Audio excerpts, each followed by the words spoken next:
Babylon, the city of gold and ego. Here, 4 teenagers are stripped of their names, but not their resolve.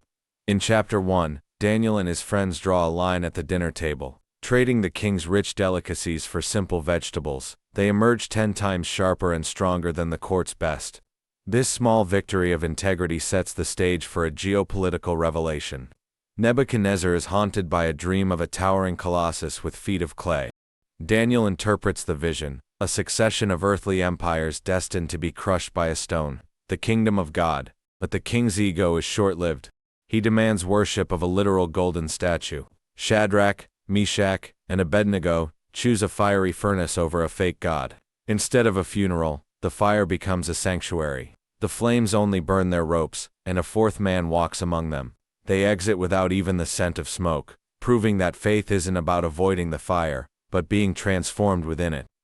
Pride is a heavy crown. Nebuchadnezzar dreams of a cosmic tree being chopped to a stump. Refusing to humble himself, the great builder of Babylon loses his mind.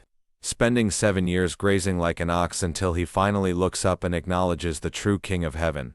Restoration only follows his surrender. Generations later, King Belshazzar throws a sacrilegious party, drinking from temple vessels. The festivities freeze as a detached hand writes a cryptic code on the wall.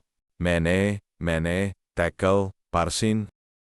Daniel translates the chilling audit. Babylon has been weighed, measured, and found lacking. That very night, the empire falls. In Chapter 6, a new regime brings a new test. Daniel's unshakable habit of prayer leads him into a pit of hungry lions. But the predators become kittens in the presence of an angel. Whether dealing with a king's madness, a haunting wall, or a predator's teeth, the message is singular. Earthly thrones are temporary, but God's dominion is forever. The dream interpreter becomes the dreamer, and the visions are nightmares. Daniel watches for horrific beasts rise from a churning sea, a winged lion, a rib-eating bear, a 4-headed leopard, and a metal-toothed monster representing the brutal cycle of human empires. Just as chaos peaks, the scene shifts to a silent, fiery courtroom. The Ancient of Days takes his seat, and one like a son of man arrives on the clouds to receive a kingdom that will never be destroyed.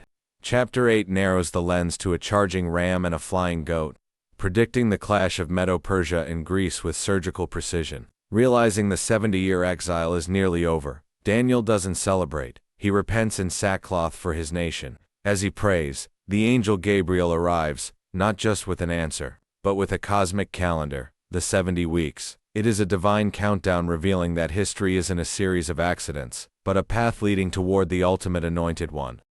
The veil between worlds thins. After 3 weeks of mourning, Daniel stands by the Tigris and sees a man whose face is lightning and whose eyes are flaming torches. This messenger reveals a startling truth. Daniel's prayer was heard on day 1, but a cosmic war, a 21-day stalemate against the spiritual prince of Persia, delayed the answer until Michael the archangel intervened. The messenger then unrolls a gritty blueprint of the future. Chapter 11 details the relentless clash between the kings of the north and south, a repetitive cycle of human greed, political betrayals, and a final, arrogant tyrant who defies even God. But the story refuses to end in ruin, pointing toward the ultimate restoration, a time of great trouble followed by a glorious resurrection, where the wise shine like the stars. Daniel is told to seal the scroll and rest, promise that he will stand in his allotted inheritance at the end of days.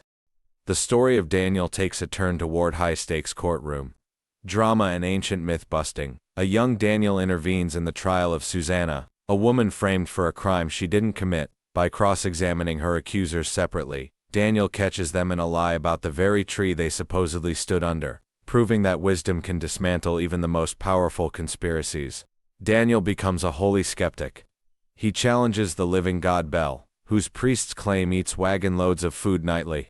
Daniel scatters ashes on the temple floor, revealing the next morning the footprints of the priests sneaking in through secret trapdoors. He then defeats a living dragon by feeding it cakes of pitch and fat until it bursts, proving that anything that can be killed is no god at all. Though thrown into a second lion's den for his boldness, Daniel is miraculously fed by the prophet Habakkuk, who is transported by an angel to deliver a meal. These accounts show Daniel as a fearless defender of common sense and divine truth. Today's takeaway: godly wisdom does more than reveal the future. It provides the discernment to expose the frauds of the present, and the courage to stand for the truth when everyone else bows to a lie. Subscribe.